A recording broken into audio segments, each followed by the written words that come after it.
в этом году, в 2013 году, мы можем праздновать, сделать год 200-летия такого твердого присутствия России на Кавказе. С того времени, собственно, история Кавказа радикально изменилась. Пришла мощная, могучая власть со своими порядками, законами. Я не буду обсуждать все сложности этих отношений с Кавказом за эти 200 лет, но в целом они были очень продуктивные, созидательные для Кавказа. Прекратились внутренние войны.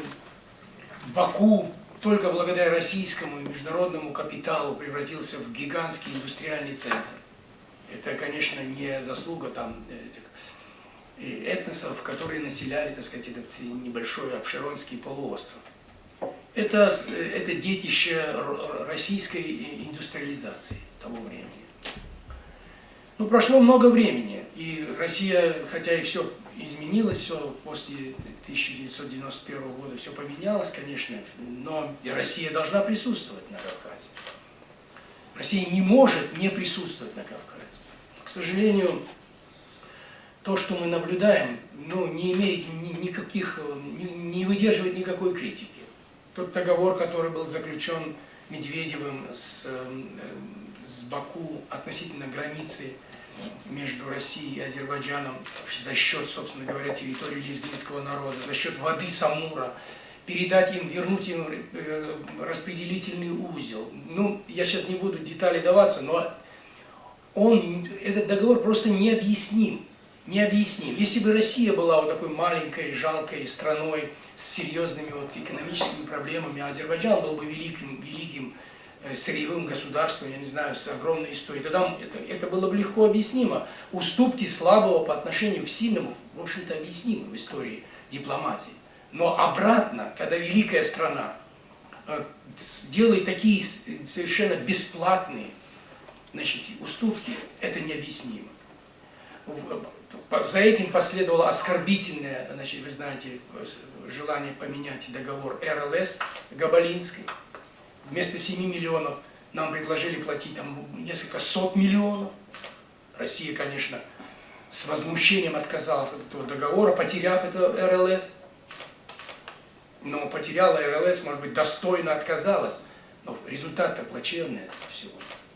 И тоже совершенно необъяснимо, как такое могло случиться с великой страной. И вот этот случай с нашим журналистом, он для меня очень болезненный, не потому что, собственно, сам факт такой уж большой и важный. Важно то, что Россия не имеет никакой принципиальной позиции на Кавказе. У нее нет принципиальных позиций. Она их не имеет просто, она их не выстроила. Более того, вот сейчас Ариф Пашаевич привел случай, когда большой начальник говорит: не надо трогать, потому что моя семья отдыхает. Это поголовно по всей стране, по всей России так происходит. Дагестанская элита стоит по стойке смирно перед президентом Азербайджана, а не перед президентом России. И если надо будет сделать что-то плохое, они предпочтут это сделать против России, чем против Азербайджана. Они просто побоятся этого сделать. Как такое могло вообще случиться с великой страной? Признаться, это просто непонятно. Конечно, может показаться, что мы, лезгины, тащим одеяло на себя, провоцируем там из-за своих мелких там каких-то проблемочек маленьких, хотим поссорить два соседних государства. Но это не так. Это не так. Мы не просто лезгины, мы россияне. Нам, как сказать, больно просто, оскорбительно, когда по отношению к нашей стране ведут себя так, причем так, что это все сходит с рук. Это непонятно. Причем я не предлагаю там стать агрессивным по отношению к Азербайджану или поиграть мускулами. Нет. Речь идет о необходимости принципиальной позиции. Например, защита прав человека, защита прав малых народов, охрана, защита наших журналистов, которые приехали туда, где бы они ни были. В Израиле, там, я не знаю, в Кампучи или в Нагорном Карабахе. Это его профессия, журналиста. И Россия должна навалиться всей своей массой, даже вот на такой маленький случай. Повторяю, из принципиальных соображений. Россия должна иметь принципиальную политику на Кавказе. На Кавказе у России много проблем и в числе российских регионов.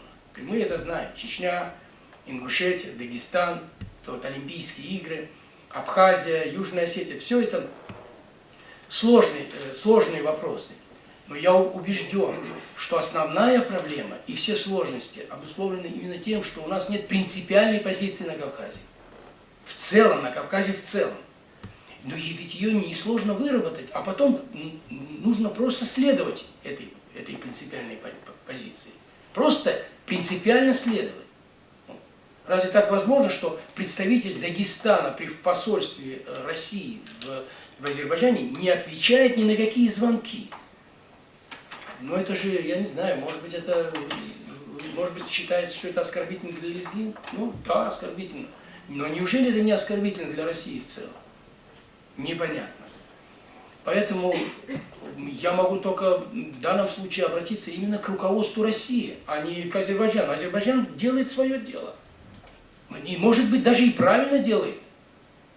Страна, находящаяся в состоянии войны с другой страной, вот, у которой огромные территории оккупировала, она, может быть, и ведет себя вот так и агрессивно, и бесцеремонно. Вот. В конце концов, где-то ее и понять можно. Мы не хотим этого понимать, но в принципе, если отстраниться и посмотреть, так сказать, таким отстраненным взглядом, в конце концов, это можно и понять. Ну а как понять позицию России, нашей страны, как понять? Вот этого я никак не могу. Тем более Россия может играть миролюбивую роль между Азербайджаном и Арменией. Уверяю вас, я убежден, что от России зависит, будет война или не будет. Ну, вернее, не от нынешней политики России, конечно, а от той, какая могла бы быть. Они могли бы не допустить этой войны. Россия могла бы это сделать, в принципе. Ну, к сожалению, мы вот наблюдаем вот эти ситуации, и, ну, как представитель лезгинской культурно-национальной автономии, как лезгин, прежде всего, я очень озабочен тем, в конце концов, чем это заканчивается именно для нашего народа. Мы оказываемся заложниками, с одной стороны, этих тяжелых внутриполитических, межполитических отношений на Кавказе, и не находим понимания здесь, в центре, в России. А вот вы правы, что Алексей Митрофанов совершенно прав, что дело идет к войне, а война не может не затронуть и лезгин, потому что там очень много лезгин, и они там их призывают в армии, и они могут превратиться в пушечное мясо, прежде всего. И лезгины дагестанские, то есть российские, не могут остаться равнодушными к тому, что может произойти. Все это требует внимания. Вот к этому я бы хотел призвать все-таки российскую сторону.